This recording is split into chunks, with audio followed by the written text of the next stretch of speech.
ಶಾರದಾ, ನಮ್ಮ ದೊಡ್ಡವನು ಮೋಹನ್ ಸಂಪಾದಿಸುತ್ತಾ ಇದ್ದಾಗಿಂದ ನಿನ್ನ ಮಾತು, ನಿನ್ನ ಕೈಗಳು ಬಹಳ ಬದಲಾವಣೆ ಬಂದಿದೆ.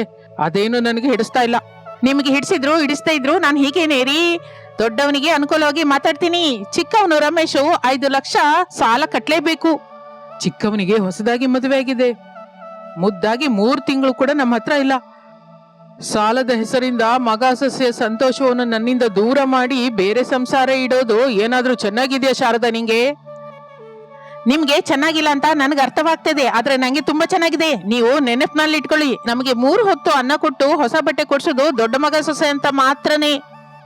ಚಿಕ್ಕ ಮಗನ್ನ ಚಿಕ್ಕ ಸಸ್ಯನ ಅವಮಾನಿಸುವ ಹಾಗೆ ಮಾತಾಡೋದು ನಮಗೆ ಒಳ್ಳೇದಲ್ಲ ಶಾರದಾ. ಯಾಕೆ ಹೇಳ್ತಾ ಇದ್ದೀನೋ ಅರ್ಥ ಮಾಡ್ಕೋ. ರಮೇಶ್ ನಾನು ಅನಾಮಿಕಳನ್ನು ನಾನೀಗ ಅರ್ಥ ಮಾಡ್ಕೊಂಡಿದ್ದೀನಿ, ತಾವೇ ಇನ್ನೂ ಅರ್ಥ ಮಾಡ್ಕೊಂಡಿಲ್ಲ. ಯಾವಾಗ ಅರ್ಥ ಮಾಡ್ಕೋತಿರೋ ಏನೋ. ಮೊದ್ಲು ಆ ಚಿಕ್ಕವನ್ನ ಭಜನೆ ಮಾಡೋದನ್ನ ಬಿಡಿ, ಆಗ್ಲೇ ತಮಗೆಲ್ಲ ವಿಷಯ ವಿವರವಾಗಿ ಅರ್ಥವಾಗುತ್ತೆ. ಅದಲ್ಲ ಶಾರದಾ. ಇಲ್ಲಿ ನೋಡಿ, ನೀವು ಇಷ್ಟೆಲ್ಲ ಚಿಕ್ಕ ಮಗ ಚಿಕ್ಕ ಸೊಸೆ ಬಗ್ಗೆ ಮಾತನಾಡಿದ್ರು ನನ್ನಲ್ಲಿ ಏನು ಬದಲಾವಣೆ ಬರಲ್ಲ. ಶಾರದಾ, ನಾನು ಹೇಳೋದು ಕೇಳು. ನಾನ್ ಕೇಳಲ್ಲ. ಹೇಗ್ ಮಾಡ್ತಿರೋ ಏನ್ ಮಾಡ್ತಿರೋ ನಂಗೆ ಗೊತ್ತಿಲ್ಲ. 1 ವರ್ಷದಲ್ಲಿ ರಮೇಶ್ ಅನಾಮಿಕ ಸೇರಿ 5 ಲಕ್ಷ ಸಾಲ ಕಟ್ಲೇಬೇಕು, ಇಲ್ಲ ಅಂದ್ರೆ ಎಂದು ಶಾರದ ಕೋಪದಿಂದ ಹೇಳುತ್ತಾ ಇರುವಾಗ ಪ್ರಸಾದ್ ದುಃಖದಿಂದ ಅಲ್ಲಿಂದ ಹೊರಟು ಹೋಗುತ್ತಾನೆ.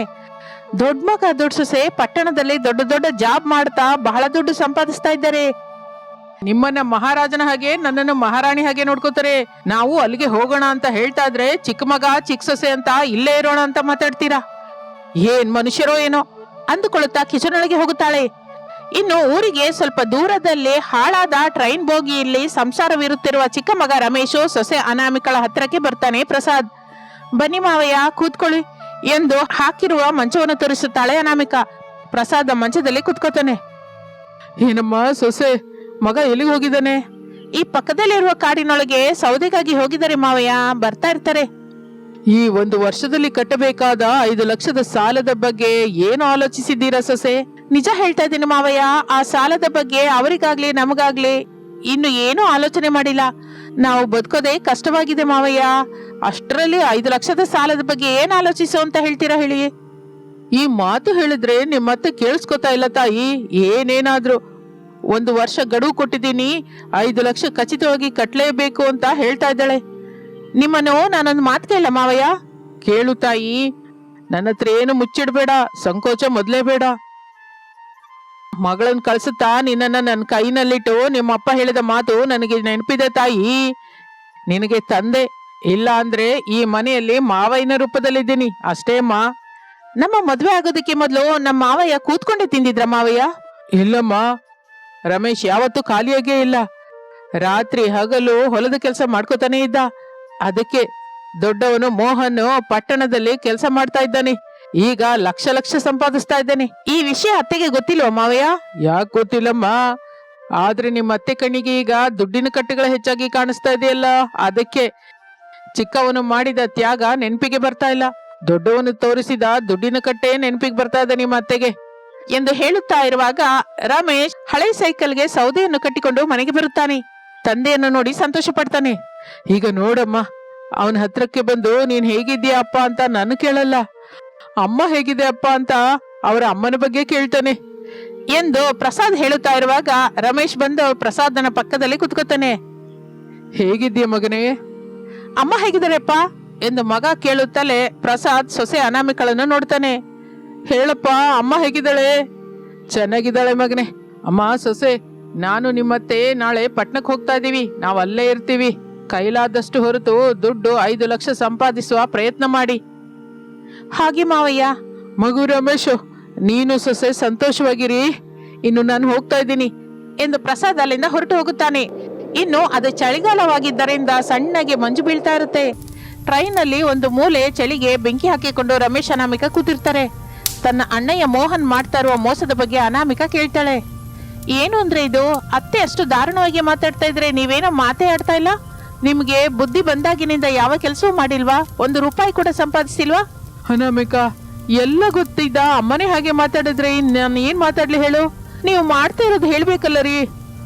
ನಾನು ಯಾವಾಗಿನಿಂದಲೂ ವ್ಯವಸಾಯ ಮಾಡ್ತಾ ಇದ್ದೀನಿ. ಯಾಕೆ ಮಾಡ್ತಾ ಇದ್ದೀನೋ ಅಪ್ಪನಿಗಿಂತ ಅಮ್ಮಂಗೆ ಹೆಚ್ಚಾಗಿ ಗೊತ್ತು. ಆದ್ರೆ ಈಗ ಅಮ್ಮ ಎಂದು ಹೇಳುತ್ತಾ ಇರುವಾಗ ಒಬ್ಬ ದೊಡ್ಡವನು ನಡುಗುತ್ತಾ ಅವರ ಹತ್ರಕ್ಕೆ ಬಂದು ಕೆಳಗೆ ಬೀಳುತ್ತಾನೆ. ರಮೇಶ್ ಅನಾಮಿಕ ಇಬ್ಬರು ನೋಡಿ ಅವನಿಗೆ ಸಹಾಯ ಮಾಡಿ ಆ ದೊಡ್ಡ ಮುದುಕನನ್ನು ಮಂಚದಲ್ಲಿ ಮಲಗಿಸುತ್ತಾರೆ. ಅವನಿಗೆ ಉಪಚಾರ ಮಾಡುತ್ತಾರೆ. ಸ್ವಲ್ಪ ಸಮಯದ ನಂತರ ಆ ದೊಡ್ಡವನು ಕಣ್ಣು ತೆಗೆಯುತ್ತಾನೆ. ಹಸಿವೆ ಆಗಿದೆ ಅಂತ ಹೇಳ್ತಾನೆ. ಅನಾಮಿಕ ಒಂದು ಎಲೆ ಹಾಕಿ ಅನ್ನ ಕೊಡ್ತಾಳೆ ಅವನಿಗೆ. ಆ ಮುದುಕ ಅನ್ನ ತಿನ್ನುತ್ತಾನೆ. ಅಷ್ಟೇ, ಅವನು ಒಬ್ಬ ಮಹರ್ಷಿಯಾಗಿ ಬದಲಾಗ್ತಾನೆ. ಸ್ವಾಮಿ, ತಾವು ಎಂದು ಅನಾಮಿಕ ಅವನನ್ನು ಪ್ರಶ್ನೆ ಕೇಳುತ್ತಾಳೆ. ಆಗ ಸ್ವಾಮಿ ತಾನು ಮಾಡಿದ ತಪ್ಪಿನ ಬಗ್ಗೆ, ಸಹಿಸಿದ ಶಾಪದ ಬಗ್ಗೆ ವಿವರವಾಗಿ ಹೇಳುತ್ತಾನೆ. ಆ ಮಾತನ್ನು ಕೇಳಿ ತಮ್ಮಿಂದ ಸ್ವಾಮಿಯವರಿಗೆ ಶಾಪ ವಿಮೋಚನೆ ನಡೆಯಿತು ಎಂದು ಅನಾಮಿಕ ರಮೇಶ್ ಇಬ್ಬರು ಸಂತೋಷ ಪಡುತ್ತಾರೆ. ಇಷ್ಟು ಚಳಿಯಲ್ಲಿ ಇಲ್ಲಿ ಹೇಗಿದ್ದೀರಾ ತಾಯಿ? ನೀವು ಊರಿಗೆ ಹೋಗ್ಬೋದಲ್ಲ. ನಾವು ಇಲ್ಲೇ ಇರ್ಬೇಕು ಸ್ವಾಮಿಯವರೇ ಎಂದು ಹೊಸ ಸೊಸೆ ಅನಾಮಿಕ ತನ್ನ ದುಃಖವನ್ನೆಲ್ಲ ಹೇಳುತ್ತಾಳೆ. ದುಃಖ ಪಡಬೇಡ ತಾಯಿ, ನಿಮ್ಮಿಬ್ಬರಿಗೂ ಒಳ್ಳೆ ದಿನಗಳು ಬರುತ್ತೆ ಎಂದು ಮಹರ್ಷಿ ಕಣ್ಣು ಮುಚ್ಚಿಕೊಂಡು ಒಂದು ಮಂತ್ರ ಓದುತ್ತಾನೆ. ಅಷ್ಟೇ, ಆ ಟ್ರೈನ್ ಬೋಗಿ ಸುತ್ತಮುತ್ತಲು ಒಂದು ಬೆಳ್ಳನೆ ಮಾಯಾವಲಯ ಏರ್ಪಡುತ್ತದೆ. ಅದು ಅನಾಮಿಕ ರಮೇಶರಿಗೆ ಕಾಣಿಸುತ್ತಾ ಇರಲಿಲ್ಲ. ಮಹರ್ಷಿ ಸಂತೋಷದಿಂದ, ನನ್ನನ್ನು ಸ್ವಲ್ಪ ದೂರದವರೆಗೂ ಬಿಟ್ಬಿಟ್ಟು ಬಾ ಮಗನೇ ಎಂದು ರಮೇಶ್ ನಾನು ಕೇಳುತ್ತಲೇ ರಮೇಶ್ ಸರಿ ಎನ್ನುತ್ತಾನೆ. ಇಬ್ಬರು ಸೇರಿ ಆ ಬೋಗಿಗೆ ಸ್ವಲ್ಪ ದೂರ ಹೋಗುತ್ತಾರೆ. ಆಗ ರಮೇಶ್ ಆ ಬೋಗಿಯ ಸುತ್ತಮುತ್ತಲೂ ಇರುವ ಬೆಚ್ಚನೆಯ ವಾತಾವರಣವನ್ನು ಗಮನಿಸಲಿಲ್ಲ. ಇನ್ನು ಮಹರ್ಷಿಯನ್ನು ಕಳಿಸಿಬಿಟ್ಟು ತಿರುಗಿ ಬೋಗಿ ಹತ್ರ ಬರ್ತಾನೆ. ಹಾಗೆ ಆ ದಿನ ಕಳೆದು ಹೋಗುತ್ತದೆ. ಮಾರನೇ ದಿನ ಪಟ್ಟಣದಲ್ಲಿರುವ ಮೋಹನ್ ಮನೆಯಲ್ಲಿ ಶಾರದಾ ಪ್ರಸಾದರು ದುಃಖದಿಂದ ಕಣ್ಣೀರು ಹಾಕುತ್ತಾ ಇರ್ತಾರೆ. ದೊಡ್ಡ ಮಗ, ದೊಡ್ಡ ಸೊಸೆ ಚೆನ್ನಾಗಿ ನೋಡ್ಕೋತಾರೆ ಅಂತ ಹೇಳಿದೆಯಲ್ಲ ಶಾರದಾ, ಇದೇನಾ? ನನ್ನನ್ನು ಕ್ಷಮಿಸ್ಬಿಡಿ. ಇಲ್ಲಿಗೆ ಬಂದ ಮೇಲೆ ಮಗನಲ್ಲಿ ಸೊಸೆಯಲ್ಲಿ ಇಷ್ಟು ಬದಲಾವಣೆ ಬರುತ್ತೆ ಅಂತ ನಾನು ಅಂದ್ಕೊಂಡಿರ್ಲಿಲ್ಲ. ನಾವು ನಮ್ಮೂರಿಗೆ ಹೊರಟೋಗೋಣ. ಆಫೀಸಿನಿಂದ ಮಗ ಸೊಸೆ ಮನೆಗೆ ಬಂದ ಮೇಲೆ ಅವರಿಗೆ ಹೇಳು ಶಾರದಾ. ನಾನು ಹೇಳಿದ್ರು ಸೊಸೆ ನನ್ನ ಹೊಡಿತಾಳೆ, ಬೈತಾಳೆ. ನಾನು ಹೇಳಲ್ಲ, ನೀನೇ ಹೇಳು ಎಂದು ಇಬ್ಬರು ಮಾತನಾಡಿಕೊಳ್ಳುತ್ತಾ ಇರ್ತಾರೆ. ಇನ್ನು ಆ ದಿನ ರಾತ್ರಿ ಅನಾಮಿಕ ರಮೇಶರು ಇರ್ತಾ ಇರುವ ಬೋಗಿಯ ಹತ್ತಿರಕ್ಕೆ ಹೊಸದಾಗಿ ಮದುವೆಯಾದ ಒಂದು ಜೋಡಿ ಬರುತ್ತೆ. ಆ ಬೋಗಿಯ ಸುತ್ತಮುತ್ತಲು ಬೆಚ್ಚನೆಯ ವಾತಾವರಣ ಇರುವುದರ ಬಗ್ಗೆ ಅವರು ಹೇಳುತ್ತಾರೆ. ಅನಾಮಿಕ ರಮೇಶರು ಕೂಡ ಅದನ್ನು ಗಮನಿಸುತ್ತಾರೆ. ಯಾಕೆ ಹೀಗೆ ನಡೀತಾ ಇದೆಯೋ ಅರ್ಥವಾಗ್ತಿಲ್ಲ. ಏನ್ ನಡೆದ್ರು ನಮ್ಮ ಒಳ್ಳೇದಕ್ಕೆ ಅಂತ ಅನ್ಕೋಬೇಕು ರೀ. ನೀವು ಒಪ್ಕೊಂಡ್ರೆ ಈ ಅವಕಾಶವನ್ನು ನಾವು ಬದುಕೋದಕ್ಕೆ ಅನುಕೂಲವಾಗಿ ಬದಲಾಯಿಸ್ತೀನಿ. ನೀನು ಏನಂತ ಇದೀಯ ಅನಾಮಿಕ? ಆಗ ಅನಾಮಿಕ ತನಗೆ ಬಂದ ಆಲೋಚನೆಯನ್ನು ರಮೇಶನಿಗೆ ಹೇಳುತ್ತಾಳೆ. ಸರಿ ಅನಾಮಿಕ, ನಿನಗೆ ನಾನು ಎಲ್ಲ ವಿಧದಿಂದ ಸಹಾಯ ಮಾಡ್ತೀನಲ್ಲ ಎಂದು ರಮೇಶ್ ಹೇಳುತ್ತಲೇ ಅನಾಮಿಕ ಸಂತೋಷ ಪಡುತ್ತಾಳೆ. ಏನ್ ಮಾಡ್ಬೇಕು ನೀನ್ ಹೇಳು, ನಾನು ನೀನ್ ಹೇಳಿದ ಹಾಗೆ ಮಾಡ್ತೀನಿ ಎಂದು ರಮೇಶ್ ಹೇಳುತ್ತಲೇ ಅನಾಮಿಕ ವಿವರವಾಗಿ ಹೇಳುತ್ತಾಳೆ. ಆ ದಿನ ರಾತ್ರಿ ಕಳೆಯುತ್ತದೆ. ಮಾರನೇ ದಿನ ರಮೇಶ್ ಅನಾಮಿಕ ಸೇರಿ ಕಾಡಿನಿಂದ ತೆಗೆದುಕೊಂಡು ಬಂದ ಸೌದೆಯಿಂದ ಟೇಬಲ್ಸ್ ನನ್ನು ಕೂತ್ಕೊಳ್ಳೋದಕ್ಕೆ ಕುರ್ಚಿಗಳನ್ನು ತಯಾರು ಮಾಡ್ತಾ ಇರುವಾಗ ಶಾರದಾ ಪ್ರಸಾದರು ಅಲ್ಲಿಗೆ ಬರುತ್ತಾರೆ. ಇನ್ನು ಶಾರದಾ ತಪ್ಪು ಮಾಡಿದ ಹಾಗೆ ತಲೆ ತಗ್ಗಿಸಿರುತ್ತಾಳೆ. ಬಾಮ್ಮ, ಅಲ್ಲೇ ಯಾಕೆ ನಿಂತೆ? ನನ್ನನ್ನು ಕ್ಷಮಿಸು ಚಿಕ್ಕವನೇ. ಚಿಚೆ, ಅದೇನ್ ಮಾತಮ್ಮ, ಬಾ ಹೀಗೆ ಬಂದ್ ಕೂತ್ಕೋ ಎಂದು ತಾನು ತಯಾರು ಮಾಡಿದ್ದ ಹಲಗೆಯ ಟೇಬಲ್ ಕುರ್ಚಿ ಹತ್ರ ಕೂರಿಸುತ್ತಾನೆ. ಏನ್ ಸೊಸೆ ಇದೆಲ್ಲ? ಇದು ಟ್ರೈನ್ ರೆಸ್ಟೋರೆಂಟ್ ಅತ್ತೆ. 1 ವರ್ಷದಲ್ಲಿ 5 ಲಕ್ಷ ಕಟ್ಟು ಅಂತ ಹೇಳಿದ್ರಿ. ಅವರು ಮಾಡುವ ಹೊಲದ ಕೆಲಸದಿಂದ ಅಷ್ಟು ದುಡ್ಡು ಸಂಪಾದಿಸೋದು ಸಾಧ್ಯವಾಗಲ್ಲತ್ತೆ. ಅದಕ್ಕೆ ನಾವು ಹೀಗೆ ಏರ್ಪಾಟು ಮಾಡ್ಕೊಂಡಿದ್ದೀವಿ. ಚೆನ್ನಾಗಿದೆ ಮಗನೇ, ಆ ಮನೆ ಹೊಲ ಎಲ್ಲ ದೊಡ್ಡವನಿಗೆ ಕೊಟ್ಬಿಡು ಮಗನೇ. ಹೌದು ಚಿಕ್ಕವನೇ, ನಿಮ್ಮಿಬ್ಬರಿಗೂ ಸ್ವಯಂ ಆಗಿ ಬೆಳೆಯುವ ಎಲ್ಲ ಶಕ್ತಿ ಇದೆ. ದೊಡ್ಡವನಿಗೆ ಅದು ಇಲ್ಲ. ಆಫೀಸಲ್ಲಿ ದೊಡ್ಡ ತಪ್ಪು ಮಾಡಿದ್ದಾನೆ ಅಂತ ತೆಗೆದುಹಾಕಿದ್ದಾರೆ. ಇಲ್ಲಿ ದೊಡ್ಡದಾಗಿ ಅವನ ಬಗ್ಗೆ ಹೇಳಿದ್ರೆ ನಿಜ ಅಂತ ನಂಬ್ಕೊಂಡ್ವಿ. ಆದ್ರೆ ಅಲ್ಲಿ ಹೋದ ಮೇಲೆ ಅವರು ದೊಡ್ಡದು ಎಷ್ಟು ದಾರುಣವಾಗಿದೆಯೋ ಅರ್ಥವಾಯ್ತು. ಸರಿಯಪ್ಪ, ಆಸ್ತಿ ಎಲ್ಲ ಅಣ್ಣಂಗೆ ಕೊಟ್ಬಿಡಿ. ಅಮ್ಮ, ನೀವು ನಮ್ ಜೊತೆ ಇರಿ ಸಾಕು. ಹೌದು ಅತ್ತೆ, ನೀವಿಬ್ಬರು ನಮ್ ಜೊತೆನೇ ಇರಿ, ವಿಜಯ ಸಾಧಿಸ್ತೀವಿ. ಸರಿಯಮ್ಮ ಸೊಸೆ ಎಂದು ಶಾರದಾ ಪ್ರಸಾದರು ಆ ದಿನದಿಂದ ಅವರ ಜೊತೆ ಅಲ್ಲಿಯೇ ಇರ್ತಾರೆ. ಚಳಿಗಾಲದಲ್ಲಿ ಬೆಚ್ಚನೆಯ ಟ್ರೈನ್ ರೆಸ್ಟೋರೆಂಟ್ ಏರ್ಪಾಟು ಮಾಡಿಕೊಂಡರು ರಮೇಶ್ ಅನಾಮಿಕ. ಹಾಗೆ ದಿನಗಳು ಕಳೆಯುತ್ತಾ ಇರುತ್ತದೆ. ಸ್ವಲ್ಪ ಕಾಲದಲ್ಲಿಯೇ ಆ ಟ್ರೈನ್ ರೆಸ್ಟೋರೆಂಟ್ ಒಳ್ಳೆಯ ಹೆಸರಿನ ಜೊತೆ ದುಡ್ಡು ಕೂಡ ಸಂಪಾದಿಸುತ್ತಾ ಇರುತ್ತೆ ಅವರಿಗೆ. ಶಾರದಾ ಪ್ರಸಾದ್, ರಮೇಶ್ ಅನಾಮಿಕ ಎಲ್ಲರೂ ಸಂತೋಷದಿಂದ ಕಲೆತು ಜೀವಿಸುತ್ತಾ ಇರ್ತಾರೆ. ಅದು ಚಳಿಗಾಲದ ರಾತ್ರಿ. ಆಗ ಸಮಯ 9 ಆಗ್ತಾ ಇರುತ್ತೆ. ಸಣ್ಣಗೆ ಮಂಜು ಬೀಳ್ತಾ ಇರುತ್ತೆ. ರಮೇಶ್ ಚಳಿಗೆ ನಡುಗುತ್ತಲೇ ಸೈಕಲ್ ತುಳಿಯುತ್ತಾ ಮನೆಗೆ ಹೊರಡ್ತಾ ಇರ್ತಾನೆ. ಅಮ್ಮ ಅಪ್ಪಂಗಾಗಿ ಬಿಸಿ ಬಿಸಿಯಾಗಿರುವ ಮಿರ್ಚಿ ಬಜ್ಜಿ ತಗೊಂಡಿದ್ದೀನಿ.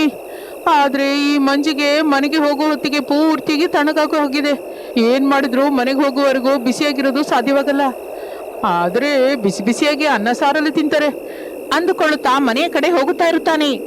ಮನೆಯ ಹತ್ತಿರ ಚಳಿಯನ್ನು ತಡೆಯಲಾರದೆ ಶಾರದಾ ಪ್ರಸಾದ್ ದಂಪತಿಗಳು ಬೆಚ್ಚಗೆ ಕಂಬಳಿ ಹೊತ್ಕೊಂಡು ಮಂಚದ ಮೇಲೆ ಕೂತಿರ್ತಾರೆ. ಶಾರದಾ, ಹೀಗೆ ಎಷ್ಟು ಹೊತ್ತು ಅಂತ ಕಂಬಳಿ ಹೊತ್ಕೊಂಡು ಕುತ್ಕೊಳ್ಳೋದು ಹೇಳು. ಹೋಗಿ ತಿನ್ನೋದಕ್ಕೆ ಬಿಸಿ ಬಿಸಿಯಾಗಿ ಏನಾದ್ರು ಮಾಡ್ಬೋದಲ್ಲ? ಅಮ್ಮ, ಈ ಚಳಿಗೆ ನಾನು ಹೊರಗೆ ಸೌದೆ ಒಲೆ ಹತ್ರ ಕೂತ್ಕೊಂಡು ಬಿಸಿ ಬಿಸಿಯಾಗಿ ಏನಾದ್ರು ಮಾಡ್ಬೇಕಾ? ನಿಂದಾಗಲ್ಲ. ಹಾಗಂದ್ರೆ ಹೇಗೆ ಶಾರದಾ? ಬೆಳಿಗ್ಗೆ ಏನೋ ನಿಮ್ಮ ಸುಭದ್ರ ಅತ್ತಿಗೆಗೆ ಫೋನಲ್ಲಿ, ಅತ್ತಿಗೆ ಮೊದಲೇ ಇದು ಚಳಿಗಾಲ, ಅಣ್ಣ ಹಿಂಗಾಗಿ ಬಿಸಿ ಬಿಸಿಯಾಗಿ ಏನಾದ್ರು ಮಾಡಿಕೊಡು, ನಾವಿಲ್ಲಿ ನನ್ ಗಂಡಂಗಾಗಿ ದಿನಕ್ಕೊಂದು ವೆರೈಟಿ ಬಿಸಿ ಬಿಸಿಯಾಗಿ ಮಾಡಿ ಕೊಡ್ತಾ ಇದ್ದೀನಿ ಅಂತ ಹೇಳ್ದೆ. ಈಗ ನಾನ್ ಮಾಡು ಅಂದ್ರೆ ನನ್ನಿಂದಾಗಲ್ಲ ಅಂತೀಯ? ನಿಮ್ ಕಿವಿಯಲ್ಲಿ ಯಾವ ಮಾತು ಬೀಳ್ಬಾರ್ದು ಅಂತ ನಾನು ಅನ್ಕೋತೀನೋ ಆ ಮಾತೆ ಬೀಳುತ್ತೆ. ನನ್ನ ಹೀಗೆ ಆಡ್ಕೊಳ್ಳೋ ಅವಕಾಶ ನಿಮಗ್ ಬರುತ್ತೆ.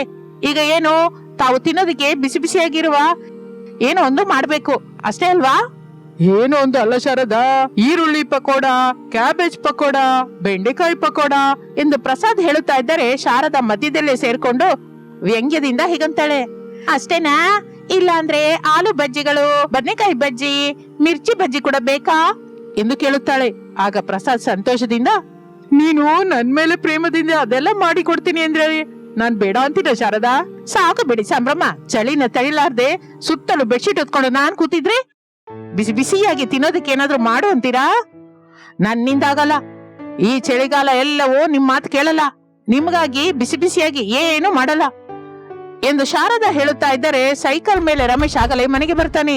ಬಾಗಿಲು ಹೊಡೆಯುತ್ತಾನೆ. ಶಾರದಾ ದಂಪತಿಗಳು ಬಾಗಿಲ ಶಬ್ದವನ್ನು ಕೇಳಿ ಆ ರೂಮಿನಲ್ಲಿ ಗೋಡೆಗಿರುವ ಗಡಿಯಾರದ ಕಡೆ ನೋಡುತ್ತಾರೆ. ಸಮಯ 9 ಆಗಿರುತ್ತೆ. ಮಗ ಬಂದಿರೋ ಹಾಗಿದೆ, ಹೋಗಿ ಬಾಗಿಲು ತೆಗಿ. ನಾನು ಮಲ್ಕೊಂಡು ಅರ್ಧ ಗಂಟೆ ದಾಟಿದೆ ಎಂದು ಶಾರದಾ ಮಲಗುತ್ತಾಳೆ. ಇನ್ನು ಸುತ್ತಲೂ ಬೆಡ್ಶೀಟ್ ಹೊತ್ಕೋತಾಳೆ. ಪ್ರಸಾದ್ ನೋಡಿ ಕೋಪದಿಂದ ಬೈಕೊಳ್ಳುತ್ತಾ ಬೆಡ್ಶೀಟ್ ಹೊತ್ಕೊಂಡೆ ಬಾಗಿಲ ಹತ್ರಕ್ಕೆ ಬರ್ತಾನೆ. ಬಾಗಿಲು ತೆಗೆಯುತ್ತಾನೆ. ತಣ್ಣನೆ ಗಾಳಿ ತಗಲುತ್ತೆ. ಅಷ್ಟೇ, ಪ್ರಸಾದ್ ಗಡಗಡ ನಡುಗ್ತಾ ಇರ್ತಾನೆ. ರಮೇಶ್ ಒಳಗಡೆ ಬಂದು ಬಾಗಿಲು ಹಾಕುತ್ತಾನೆ. ಈಗ ಪ್ರಸಾದ್ ಮಾಮೂಲು ಮನುಷ್ಯನಾಗುತ್ತಾನೆ. ಮಗು ರಮೇಶ್, ನಾವ್ ಹೋಗಿ ಮಲ್ಕೋತೀವಿ, ನೀನು ಕೂಡ ಬಾಗ್ಲು ಹಾಕಿ ತಿಂದ್ಬಿಟ್ಟು ಮಲ್ಕೋ. ಅಪ್ಪ, ಅಮ್ಮ ಮಲ್ಕೊಂಡ್ಲಾ? ಹೌದು ಮಗನೇ. ಹೋಗಿ ಎಪ್ಸೋಪ್ಪ, ನಾನು ನಿಮ್ಮಿಬ್ಬರಿಗಾಗಿ ಅಂತ ಬಿಸಿ ಬಿಸಿಯಾಗಿ ಮಿರ್ಚಿ ಬಜ್ಜಿ ತಂದಿದ್ದೀನಿ. ಹಿನ್ನೆಲೆಯ ಬಿಸಿ ಮಗನೇ, ಬೀಳ್ತಾ ಇರುವ ಮಂಜಿಗೆ ನೀನು ತಂದ ಮಿರ್ಚಿ ಬಜ್ಜಿ ತಣ್ಣಗಾಗಿರುತ್ತೆ ಬಿಡು. ನಾನು ಅಮ್ಮ ಊಟ ಮಾಡಿದೀವಿ, ನೀನು ತಿಂದ್ಬಿಟ್ಟು ಮಲ್ಕೋ ಮಗನೇ. ನಾನು ಅನಾಮಿಕಾ ಬಿಸಿ ಬಿಸಿ ಬಿರಿಯಾನಿ ತಿಂದಿದೀವಪ್ಪ. ನೀನು ಅನಾಮಿಕಾ ಬಿಸಿ ಬಿಸಿ ಬಿರಿಯಾನಿ ತಿಂದ್ರಾ? ಈ ಅನಾಮಿಕ ಯಾರು ಮಗನೇ ಎಂದು ಪ್ರಸಾದ್ ಕೇಳುತ್ತಾಳೆ. ರಮೇಶ್ ತಡವರಿಸದೆ ನಿಜ ಹೇಳುತ್ತಾನೆ. ಅನಾಮಿಕಾ ಈ ಮನೆಗಾಗುವ ಸೊಸೆಯಪ್ಪ. ಅವರದು ಮಂದಾರಪಲ್ಲಿ, ನಮ್ಮ ಊರಿನ ಪಕ್ಕದಲ್ಲಿ ಇರೋ ಊರು. ನಾವಿಬ್ಬರು ಪ್ರೇಮಿಸ್ಕೊತಾ ಇದೀವಿ. ನೀನು ಅಮ್ಮ ಒಪ್ಕೊಂಡ್ರೆ ಮದುವೆ ಮಾಡ್ಕೋತೀನಪ್ಪ. ನಿಮ್ಮ ಅಮ್ಮ ತನ್ನ ಅಣ್ಣಯ್ಯನ ಮಗಳು ಅನಪ್ಪಮ್ಮಳ ಜೊತೆ ಮದುವೆ ಮಾಡ್ಬೇಕು ಅಂತ ನೋಡ್ತಾ ಇದ್ದಾಳಲ್ಲೋ ನಿಂಗೆ? ನಾನು ಅನುಪಮಳನ್ನ ಮದುವೆ ಮಾಡ್ಕೊಳಲ್ಲಪ್ಪ. ನಾನು ಅನಾಮಿಕನೇ ಪ್ರೇಮಿಸ್ತಾ ಇದ್ದೀನಿ. ಅನಾಮಿಕಳನ್ನೇ ಮದುವೆ ಮಾಡ್ಕೋತೀನಿ. ಅನಾಮಿಕಳ ಜೊತೆ ತುಂಬು 100 ವರ್ಷ ಬದುಕ್ತೀನಿ. ಈಗಂತೂ ಹೋಗಿ ತಿಂದು ಮಲ್ಕೋ ಮಗನೇ, ಬೆಳಗ್ಗೆ ಮಾತಾಡೋಣ ಬಿಡು. ಪ್ರಸಾದ್ ರೂಮಿನೊಳಗೆ ಹೊರಟು ಹೋಗುತ್ತಾನೆ. ರಮೇಶ್ ಕೂಡ ತನ್ನ ರೂಮಿನೊಳಗೆ ಹೋಗುತ್ತಾನೆ. ಬೆಡ್ ಮೇಲೆ ಮಲಗುತ್ತಾನೆ. ತಕ್ಷಣ ಅನಾಮಿಕಂಗೆ ಫೋನ್ ಮಾಡ್ತಾನೆ. ಅನಾಮಿಕಾ ತನ್ನ ರೂಮಿನಲ್ಲಿ ಮಲಗಿರುತ್ತಾಳೆ. ಇಬ್ಬರು ಫೋನಲ್ಲಿ ಹಾಯಾಗಿ ಮಾತಾಡ್ಕೋತಾ ನಗುತ್ತಾ ಇರ್ತಾರೆ. ಹಾಗೆ ಆ ದಿನ ರಾತ್ರಿ ಕಳೆಯುತ್ತದೆ. ಮಾರನೇ ದಿನ ಮಧ್ಯಾಹ್ನ ಶಾರದಾ ದಂಪತಿಗಳು ರಮೇಶನ ಪ್ರೇಮದ ಬಗ್ಗೆ ಮಾತನಾಡಿಕೊಳ್ಳುತ್ತಾ ಇರುವಾಗ ರಮೇಶ್ ಅನಾಮಿಕಾ ಇಬ್ಬರು ಹೂಮಾಲೆ ಹಾಕಿಕೊಂಡು ಸರಾಸರಿ ಮನೆಗೆ ಬರುತ್ತಾರೆ.